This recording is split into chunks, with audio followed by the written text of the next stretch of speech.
உதயநிதி ஸ்டாலின் அவர்கள் இன்று கைது செய்யப்பட்டிருக்கிறார்.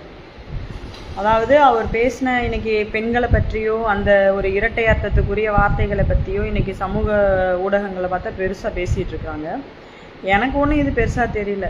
அதாவது திமுகவில் இருந்துட்டு இந்த மாதிரி கொச்சையான வார்த்தைகள் பேசாமல் இருந்தால் தான் அதை டிஎம்கே டிஎன்ஏன்னு இல்லைன்னு சொல்லணும்.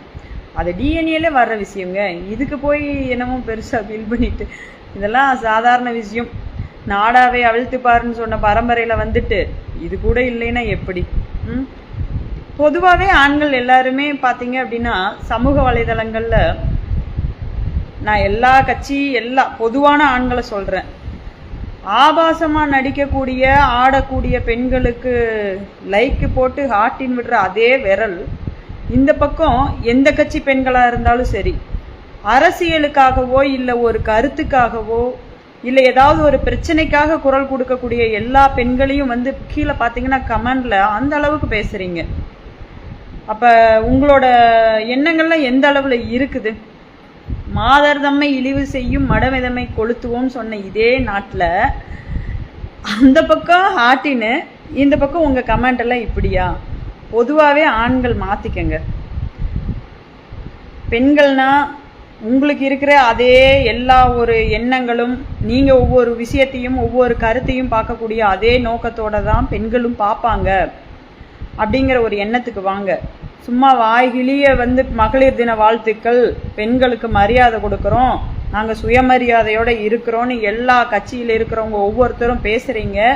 ஆனால் ஒவ்வொருத்தருமே எப்படி சொல்கிறது, இன்பாக்ஸில் நீங்கள் எந்த மாதிரி வெளிப்படையாக இருக்கிறத எப்படி வெளித்தோற்றத்துலேயுமே உள்படையாக நீங்கள் எப்படி இருக்கங்கிறீங்கிறது ஒவ்வொருத்தரும் மனசாட்சியை தொட்டு பாருங்க. ஒரு பொம்பளை புள்ள வீட்டை விட்டு வெளியேறி வந்துட்டா, ஒரு வேலைக்கு போகிறவளா இருக்கட்டும், ஒரு அரசியலுக்கு வர்றவளா இருக்கட்டும், ஏதோ ஒரு விஷயத்துக்காக படிக்கிறதுக்கு வர்ற பிள்ளைங்களா இருக்கட்டும், வந்துட்டாவே ஒரு முத்திரை குத்தி வச்சிடுறீங்க. முதல்ல இதை மாற்றிக்கங்க. அப்புறம் வந்து மற்றதையெல்லாம் பேசலாம். நான் இது பொதுவாக எல்லா ஆண்களுக்கும் சொல்கிறேன். இந்த உதயநிதி அவர்களின் கைது அவருக்கு மிகவும் அவசியமானது.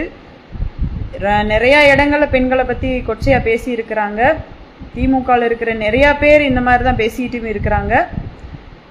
பொதுவாக எல்லா கட்சியில் இருக்கக்கூடிய ஆண்களும் எல்லா கட்சியில் இருக்கக்கூடிய பெண்களையும் தான் வீட்டில் இருக்கக்கூடிய சகோதரியாகவும் குழந்தைகளாகவும் தான் வீட்டு பெண்களாக நினச்சிங்கன்னா யாரும் இந்த மாதிரி பேச மாட்டீங்க.